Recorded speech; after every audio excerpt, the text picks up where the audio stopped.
Welcome to Physics Inside Out. Physics inside out पे आप देख सकते हैं मुख्तलिफ एक्सपेरिमेंट्स और फिज़िक्स के मुख्तलिफ टॉपिक्स के लेक्चर्स। फिज़िक्स इनसाइड आउट आज आपके लिए लाया experiment to verify the Stefan Boltzmann law. Experiment को मुख्तलिफ सेक्शंस में डिवाइड किया गया है। सबसे पहले हम एक्सपेरिमेंट की इंट्रोडक्शन पे बात करेंगे, फिर उसमें जो ऑपरेटर्स यूज होता है उसकी डिस्क्रिप्शन बयान करेंगे, उसके बाद ऑपरेटर्स से ऑब्जर्वेशंस लेंगे, कैलकुलेशंस करेंगे, मुतलका ग्राफ बनाएंगे और रिजल्ट्स अखज़ करेंगे। इस सेक्शन के अंदर आप वो इक्विपमेंट्स देख रहे हैं जो इस एक्सपेरिमेंट को परफॉर्म करने के लिए हम इस्तेमाल करेंगे। लीजिए, सबसे पहले हम एक्सपेरिमेंट की इंट्रोडक्शन की बात करते हैं। स्टीफन बोल्ट्जमैन लॉ के मुताबिक हम लिख सकते हैं P equal to epsilon sigma A/T power 4। इस इक्वेशन में जो क्वांटिटीज यूज हो रही हैं उन सब की वजाहत करते हैं। P पावर है या एनर्जी रेडिएटेड पर सेकंड कहलाती है। एप्सिलॉन डायमेंशन लेस क्वांटिटी है, इसको एमिसिविटी कहते हैं। ये टेम्परेचर का फंक्शन होती है, यूजुअली इसकी वैल्यू लेस देन 1 होती है और एक परफेक्ट ब्लैक बॉडी के लिए एप्सिलॉन की वैल्यू 1 होती है। इस इक्वेशन के अंदर ए जो है ये सरफेस एरिया फिलामेंट है, टी एब्सोल्यूट टेम्परेचर है हार्ड फिलामेंट का, और सिग्मा जो है इसको हम कहते हैं स्टीफन बोल्ट्जमैन कांस्टेंट। इसकी वैल्यू होती है 5.67 multiplied by 10⁻⁻8 watt per metre square kelvin power 4। Lamp का जो फिलामेंट है उसको जो वोल्टेज हम फ्राहम कर रहे हैं वो V हो और उसके कोरेस्पॉन्डिंग करंट I हो, तो उस वक्त उस फिलामेंट की रेजिस्टेंस को ओम्स लॉ के मुताबिक हम लिख सकते हैं R is equal to V/I। जब रेजिस्टेंस हम कैलकुलेट कर लेते हैं तो उसके बाद हमारा मेन ऑब्जेक्ट होता है कि हमने फिलामेंट का टेम्परेचर डिटरमिन करना है। फिलामेंट का टेम्परेचर दो मेथड से डिटरमिन किया जा सकता है। एक मेथड है ग्राफ बना के हम दो क्वांटिटीज टेम्परेचर T और R/R0 के दरमियान एक ग्राफ प्लॉट करते हैं। इस ग्राफ की वजाहत अगले सेक्शन में आ रही है।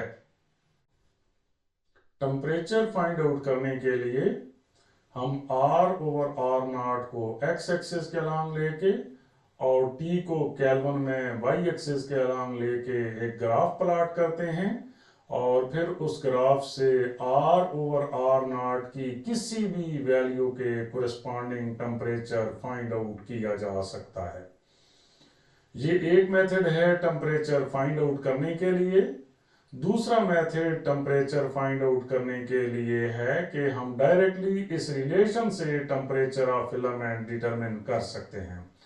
टेम्परेचर ऑफ फिलामेंट T जो है वो इक्वल है T0 plus R minus R0 divided by alpha R0। T वो टेम्परेचर है फिलामेंट का जो हमें डिटरमिन करना है, T0 रूम टेम्परेचर है, R वो रेजिस्टेंस है जो कि T टेम्परेचर पे है, R0 फिक्स्ड रेजिस्टेंस है जिसकी वैल्यू इस एक्सपेरिमेंट में 1.4 ओम है और अल्फा की वैल्यू है 4.4 multiplied by 10⁻³ kelvin inverse. Stephen Boltzmann law की वेरिफिकेशन के लिए हम रेडिएंट इंटेंसिटी फाई और टेम्परेचर की 4th पावर के अक्रॉस एक ग्राफ प्लॉट करते हैं। अगर ये ग्राफ एक स्ट्रेट लाइन आ जाता है तो हम कहेंगे कि स्टीफन बोल्ट्जमैन लॉ वेरीफाई हो गया है। ये स्टीफन बोल्ट्जमैन लॉ को वेरीफाई करने के लिए सर्किट डायग्राम है। इस सर्किट डायग्राम के अंदर ये पावर सप्लाई का पोर्शन है, आगे ये वेरिएबल रेजिस्टेंस है जिसकी मदद से पावर सप्लाई की वोल्टेज को चेंज किया जाता है।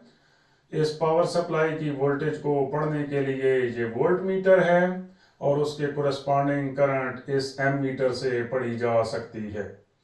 ये एल जो है ये स्टीफन बोल्ट्जमैन लैंप है, ये थर्मोपाइल है, ये मिली वोल्ट मीटर है।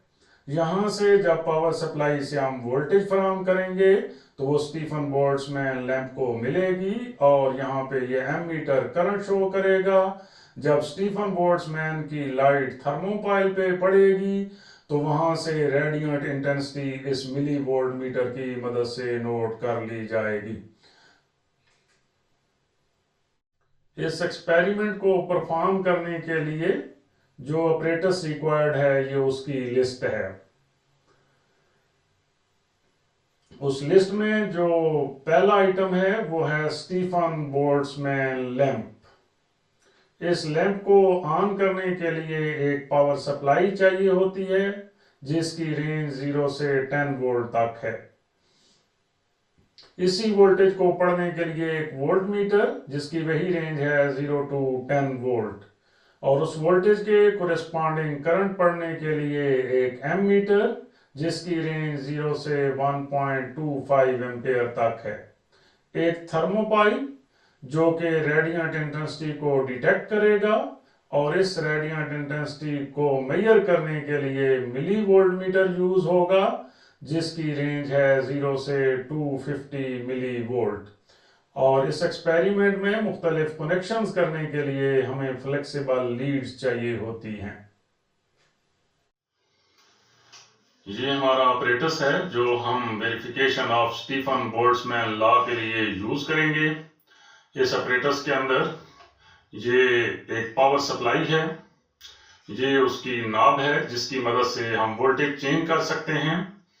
ये वोल्ट मीटर है जिससे हम वोल्टेज मेजर करेंगे। ये एम मीटर है जिससे करंट मेजर करेंगे। ये मिली वोल्ट मीटर है जिससे रेडिएंट इंटेंसिटी मेजर की जाएगी। वोल्ट मीटर की रीडिंग देखने के लिए यहाँ पे 0 है, 2 है, 4, 6, 8 और 10 है। 0 और 2 के दरमियान टोटल 10 लाइंस हैं। इट मींस कि 2 को 10 पे डिवाइड कर दें तो 0.2 आ जाएगा। तो ये हर जो स्मॉल डिवीजन है वो 0.2 वोल्ट को जाहिर करेगी। ये एम मीटर है। एम मीटर में 0 है पहले, फिर 0.25, 0.50, 0.75, 1.00, 1.25। 0 और 0.25 के दरमियान 20 लाइंस हैं। तो यहां पर हर स्मॉल डिवीजन किसको जाहिर करेगी? 0.25 को 20 पे डिवाइड कर देंगे, 0.0125 आंसर आ जाएगा। इसी तरह ये मिली वोल्ट में 0 और 50 के दरमियान भी 20 लाइंस हैं, तो 50 को 20 पे डिवाइड करेंगे, आंसर 2.5 होगा। तो इस मिली वोल्ट मीटर की हर स्मॉल डिवीजन 2.5 मिली वोल्ट को जाहिर करेगी। इस ऑपरेटर्स के अंदर ये स्टीफन बोल्ट्जमैन लैंप है जहां से इंटेंसिटी को सिलेक्ट किया जा सकता है इस नॉब की मदद से। ये थर्मोपाइल है जो कि रेडिएंट इंटेंसिटी को डिटेक्ट करेगा। इस ऑपरेटर्स के कनेक्शन इस तरह होंगे कि ये वोल्ट मीटर को यहां पे जोड़ना होगा, वोल्ट मीटर का पॉजिटिव टर्मिनल के साथ, वोल्ट मीटर का नेगेटिव टर्मिनल के साथ। एम मीटर के कनेक्शंस यहां पे होंगे, एम मीटर का पॉजिटिव टर्मिनल के साथ, एम मीटर का नेगेटिव टर्मिनल के साथ।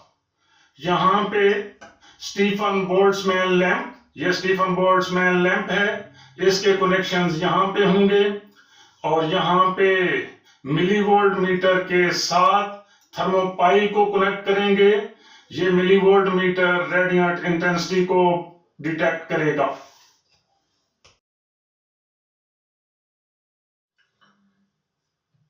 एक्सपेरिमेंट के कनेक्शन मुकम्मल हैं। अब रीडिंग्स का आगाज करने के लिए सबसे पहले हम पावर को ऑन करते हैं। पावर को ऑन करने के बाद यहां से वोल्टेज को इंक्रीज करते हैं और वोल्टेज को इतना इंक्रीज करते हैं ताकि वोल्टमीटर की रीडिंग 3 वोल्ट हो जाए। आप देख रहे हैं कि वोल्टमीटर 3 वोल्ट शो कर रहा है। अब एम मीटर की रीडिंग पढ़ने के लिए हम 0 से लेकर नीडल तक स्मॉल डिवीजन्स गिनती करेंगे। तो ये 48 डिवीजन्स बन रही हैं। क्योंकि एम मीटर की हर स्मॉल डिवीजन 0.0125 के इक्वल है, तो 48 को 0.0125 से मल्टीप्लाई करेंगे तो आंसर मिलेगा 0.6। हमारे पास जो करंट की वैल्यू आ गई है वो 0.6 एम्पियर है। गोया के 3 वोल्ट वोल्टेज पे करंट 0.6 एम्पियर है। अब दूसरी रीडिंग लेने के लिए हम करंट को मजीद इंक्रीज करते हैं। वोल्टमीटर से आप देख रहे हैं कि वोल्टेज 4 वोल्ट है और उसके कोरेस्पॉन्डिंग करंट देखने के लिए एम मीटर की डिवीजन्स गिनती करते हैं नीडल तक। तो ये 58 डिवीजन्स आ रही हैं। तो 58 को 0.0125 के साथ मल्टीप्लाई करेंगे तो ये हमारी करंट आ जाती है 0.725। तो 4 वोल्ट पे जो करंट आ रही है 0.725 एम्पियर आ रही है। अगली रीडिंग लेने के लिए हम वोल्टेज को इंक्रीज करते हैं ताकि वोल्टेज 5 वोल्ट हो जाए। अब वोल्ट मीटर से आप देख रहे हैं कि वोल्ट मीटर की जो रीडिंग है वो है 5 वोल्ट और एम मीटर की रीडिंग देखने के लिए ये नीडल 0 से लेकर नीडल तक हम डिवीजन्स काउंट करते हैं। ये डिवीजन्स हमारे पास बन रही हैं 66 डिवीजन्स। 66 को 0.0125 के साथ मल्टीप्लाई करेंगे तो ये आता है 0.825।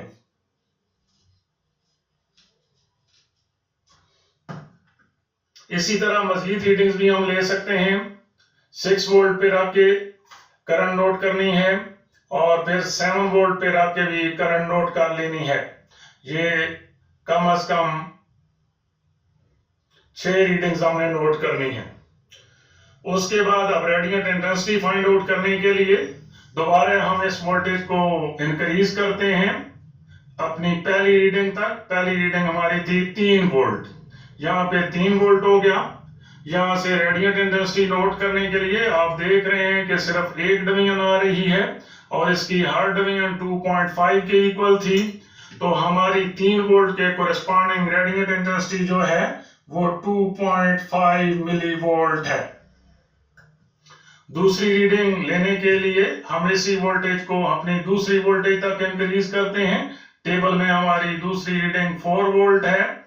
जब 4 वोल्ट पे हमने वोल्टेज को रखा तो हमारी रेडिएंट इंटेंसिटी वाला जो मीटर है उसमें 3 डिवीजन्स आ रही हैं। हर डिवीजन 2.5 के इक्वल है। 2.5 को जब 3 से मल्टीप्लाई करेंगे तो 7.5 मिलीवोल्ट आएगा। इसी तरह हम 4 वोल्ट रख के और फिर 5, 6, 7 वोल्ट हर एक पे रेडिएंट इंटेंसिटी की वैल्यू नोट करेंगे और कैलकुलेशंस करेंगे। ऑब्जर्वेशंस के अंदर जो सबसे पहला पॉइंट है वो है डिटर्मिनेशन ऑफ टेम्परेचर। टेम्परेचर को डिटरमिन करने के लिए ये R/R0 और T की जो फिक्स्ड वैल्यूज दी हुई हैं इनके लिए हम ग्राफ प्लॉट करेंगे। R/R0 को x एक्सिस के अलोंग लेंगे और T को y एक्सिस के अलोंग लेंगे। ग्राफ प्लॉट करने के लिए हमें एक स्केल फिक्स करना है। x एक्सिस के अलोंग जो स्केल हमने लिया है वहां पे 1 बिग स्क्वायर 3 के इक्वल है। क्योंकि 0 और 3 के दरमियान 10 लाइंस हैं इसलिए हर स्मॉल स्क्वायर जो है वो 0.3 के इक्वल होगा। इसी तरह वाई एक्सिस के अलांग हमने वन बिग स्क्वायर लिया है 1000 के इक्वल, तो चूंकि 0 और 1000 के दरमियान भी 10 ही लाइंस हैं, इसलिए वन स्मॉल स्क्वायर फिर 100 के इक्वल हो जाएगा। अब ग्राफ प्लॉट करने के लिए हमने क्या करना है कि 1 के सामने 300 पे एक पॉइंट लगाना है। यहाँ पे एक्स एक्सिस के अलांग 1 कहां पर होगा, चूंकि हर स्मॉल स्क्वायर 0.3 के इक्वल है, तो 3 बॉक्सेस से मामूली सा आगे होगा 1। इधर 1 से हम आगे जाके यहाँ पे 300 के सामने एक पॉइंट लगा देंगे। चूंकि वाई एक्सिस पे हर स्मॉल स्क्वायर 100 के इक्वल है, इसलिए 3 स्मॉल स्क्वायर जो है वो 300 के इक्वल हो जाएंगे। तो 1 के बिल्कुल सामने 300 के अगेंस्ट हमने एक पॉइंट लगा देना है। इसी तरह 4 के सामने 920 पे एक पॉइंट लग जाएगा और बाकी तमाम पॉइंट्स भी इसमें प्लॉट हो जाएंगे। इन पॉइंट्स को मिलाने से एक लाइन हासिल होगी, यही लाइन हमारा ग्राफ है। इस ग्राफ की मदद से अब हम R ओवर R नॉट की किसी भी वैल्यू के कोरेस्पॉन्डिंग टेम्परेचर केल्विन में मेजर कर सकते हैं। फॉर एग्जांपल हमारे पास R ओवर R नॉट की वैल्यू आ रही है 3, तो उसके कोरेस्पॉन्डिंग टेम्परेचर निकालने के लिए हम 3 से सीधा ऊपर ग्राफ तक जाएंगे।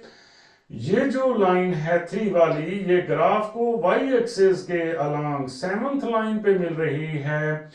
तो वाई एक्सिस के अलांग हर स्मॉल स्क्वायर 100 के इक्वल है, तो 7 स्मॉल स्क्वायर 700 के इक्वल हो जाएंगे। गोया के R ओवर R नॉट की वैल्यू 3 के लिए जो टेम्परेचर होगा वो 700 केल्विन हो जाएगा। इसी तरह जो भी हमारे पास R ओवर R नॉट की वैल्यू होगी, उसके कोरेस्पॉन्डिंग टेम्परेचर हम इस ग्राफ से फाइंड आउट कर सकते हैं। रूम टेम्परेचर की वैल्यू है 27 सेंटीग्रेड। इसको केल्विन में चेंज करने के लिए हम 273 ऐड करते हैं, तो 27 plus 273 300 kelvin. Room temperature equal to T not equal to 300 kelvin. Alpha की वैल्यू है 4.4 मल्टीप्लाइड बाई 10⁻³ केल्विन इनवर्स, और R नॉट की वैल्यू है 1.4 ओम। ऑपरेटर से जो हमने वोल्टेज और करंट नोट की थी, ये उसी की वैल्यूज हैं। तो 3 वोल्ट वोल्टेज के कोरेस्पॉन्डिंग करंट ऑपरेटर से आती थी 0.6 एम्पेयर। इसी तरह 4 वोल्ट के कोरेस्पॉन्डिंग जो करंट आती थी वो 0.725 एम्पेयर। 5 वोल्ट के कोरेस्पॉन्डिंग जो करंट आती थी 0.825 एम्पेयर, और इसी तरह बाकी 6, 7 और 8 वोल्ट के कोरेस्पॉन्डिंग करंट्स भी हमने लिखी। अब इन वोल्टेजेस और करंट्स की वैल्यूज को यूज करते हुए हमने रेजिस्टेंसेस फाइंड आउट करनी है। फर्स्ट वैल्यू के लिए हम क्या करेंगे, 3 वोल्ट को 0.6 एम्पेयर पे डिवाइड करेंगे, तो आंसर मिलेगा 5 ओम। इसी तरह दूसरी वैल्यू की रेजिस्टेंस निकालने के लिए हम 4 को 0.725 पे डिवाइड करेंगे, तो आंसर आएगा 5.517 ओम। बाकी मादा वैल्यूज के लिए भी इसी तरह हमने रेजिस्टेंस की वैल्यू फाइंड आउट कर लेनी है। आगे चूंकि बुनियादी तौर पे हमने टेम्परेचर फाइंड आउट करना है, तो टेम्परेचर फाइंड करने के लिए हमें R ओवर R नॉट की वैल्यूज चाहिए। ये जो हमारे पास R की फर्स्ट वैल्यू है 5, इसको हम 1.4 पे डिवाइड करेंगे, तो R ओवर R नॉट की वैल्यू मिलेगी 3.571, और दूसरी वैल्यू के लिए हम 5.517 को डिवाइड करेंगे 1.4 पे, तो R ओवर R नॉट की दूसरी वैल्यू आ जाएगी 3.940। बाकी मादा R की वैल्यूज के लिए भी हम R over R not find करेंगे। उसके बाद हमने क्या करना है, टेम्परेचर फाइंड आउट करना है। तो टेम्परेचर फाइंड आउट करने के लिए जो पिछले सेक्शन में हमने R ओवर R नॉट और T के दरमियान ग्राफ प्लॉट किया हुआ है, उससे टेम्परेचर फाइंड करेंगे। उस मकसद के लिए हम क्या देखेंगे कि 3.571 के कोरेस्पॉन्डिंग जो टेम्परेचर आ रहा है वो 884 केल्विन है। इसी तरह 3.940 के कोरेस्पॉन्डिंग जो ग्राफ से टेम्परेचर है वो 968 केल्विन आ रहा है। बाकी मादा वैल्यूज के लिए भी टेम्परेचर ग्राफ से नोट किया जा सकता है। अगर ग्राफ से टेम्परेचर निकालना आपको मुश्किल लग रहा हो तो इससे पिछले सेक्शन में हमने टेम्परेचर का एक फार्मूला लिखा है जिसकी मदद से डायरेक्टली एक इक्वेशन से टेम्परेचर फाइंड आउट किया जा सकता है। स्टीफन बोल्ट्जमैन लॉ की वेरिफिकेशन के लिए पिछले टेबल में जो हमने टेम्परेचर की वैल्यूज निकालनी है उन सब की पावर अब हमने 4 करनी है। पिछले टेबल में आप देख रहे हैं कि जो हमारे पास टेम्परेचर की वैल्यू थी वो थी 884 केल्विन। 884 की जब पावर 4 करेंगे तो हमें आंसर मिलेगा 6.12 multiplied by 10 raise to power 11। इसी तरीके से टेम्परेचर की दूसरी वैल्यू थी 968। जब 968 की पावर 4 करते हैं तो हमें आंसर मिलता है 8.79 multiplied by 10 raise to power 11। बाकी तमाम टेम्परेचर की वैल्यूज की भी हम 4th पावर करके इधर लिख देते हैं।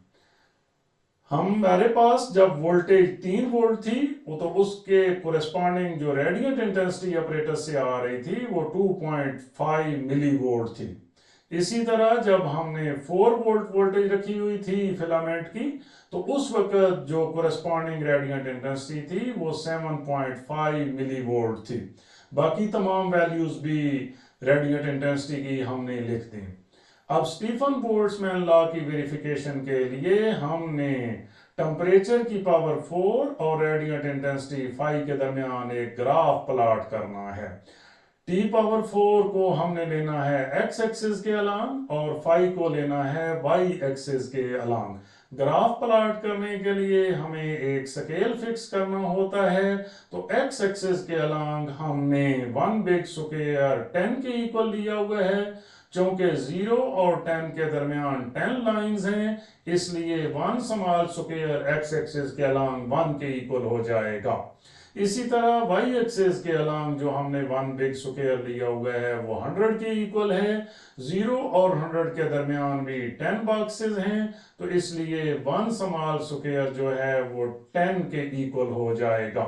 ग्राफ प्लॉट करने के लिए हमने क्या करना है कि 6.12 के सामने 2.5 पे हमने एक पॉइंट लगाना है और इसी तरह 8.79 के सामने हमने 7.5 पे एक पॉइंट लगा देना है। बाकी पॉइंट्स को भी इसी तरह प्लॉट करना है। इन तमाम पॉइंट्स को आपस में मिला देना है। इन पॉइंट्स को मिलाने से हमें एक स्ट्रेट लाइन हासिल हो रही है तो इसलिए स्टीफन बोल्ट्जमैन लॉ वेरीफाई हो गया है। एक्सपेरिमेंट परफॉर्म करने के बाद हम उसका रिजल्ट लिखते हैं। इस एक्सपेरिमेंट का रिजल्ट क्या है कि क्योंकि T पावर 4 और 5 के दरमियान जो ग्राफ है वो स्ट्रेट लाइन है इसलिए स्टीफन बोल्ट्जमैन लॉ वेरीफाई हो गया है। मजीद एक्सपेरिमेंट्स और लेक्चर्स के लिए फिजिक्स इनसाइड आउट को सब्सक्राइब करें। नई वीडियोस के नोटिफिकेशन के लिए बेल आइकन को क्लिक करें और चैनल को शेयर करना मत भूलें।